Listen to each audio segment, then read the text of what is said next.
ମୁଁ ଧନ୍ୟବାଦ ଦେଉଛି ଏବଂ ଆପଣମାନଙ୍କୁ ମଧ୍ୟ ଧନ୍ୟବାଦ ଦେଉଛି ଯେ ଏ ବାର୍ତ୍ତା ଆପଣମାନେ ଏଇଠି ରେକର୍ଡ଼ିଂ କରି ସାରା ଓଡ଼ିଶାରେ ପ୍ରଚାର କରିବେ ଏବଂ ଆମକୁ ଧନ୍ୟ କରିବେ। ଓଡ଼ିଆ ନବବର୍ଷ ଉପଲକ୍ଷେ ନିଜସ୍ୱ ଗୀତ ଅଛି। ଆଜି ତ ନୂଆ ଗୀତ ଗୋଟେ ଶୁଣେଇଲି ମୁଁ, ସେଇଠି ଥିଲା ଯେଉଁ ଆମର ମାନେ ଦୀଘାରେ ଯେଉଁ ଜଗନ୍ନାଥ ଧାମ ବୋଲି ସେ ଲେଖିଦେଲେ ଏତେ ବଡ଼ ସାହସ କରିକି। ମୋ ଜଗନ୍ନାଥଙ୍କୁ ଯେଉଁଠି ଅପମାନ ହେଲା ମୁଁ କେବେ ସହ୍ୟ କରିବି ନାହିଁ। ଆଜି ସେଥିପାଇଁ ପ୍ରତିବାଦର ସ୍ୱର ଆଜି ମୁଁ କାଢ଼ିଲି, ସମସ୍ତଙ୍କୁ ଶୁଣେଇଲି।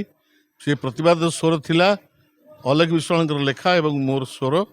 ମଇଁଷି ଦେହରେ ଚୂନ ବୋଳି ଦେଲେ ସେ କ'ଣ ଗାଈ ହେଇଯିବ?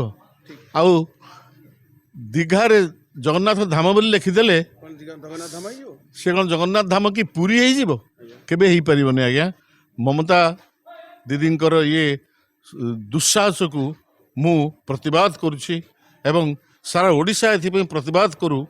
ସମସ୍ତେ ଚେଇଁ ଉଠନ୍ତୁ ଯେ ଆମର ଜଗନ୍ନାଥଙ୍କୁ କେହି ଅପମାନିତ କରିବା ପାଇଁ ଚେଷ୍ଟା କଲେ ଆମେ ତେବେ ଛାଡ଼ିବୁ ନାହିଁ।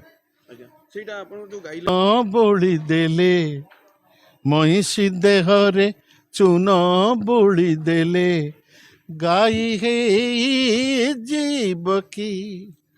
ଦୀଘାରେ ଲେଖିଲେ ଜଗନ୍ନାଥ ଧାମ ପୁରୀ ହେଇଯିବ କି?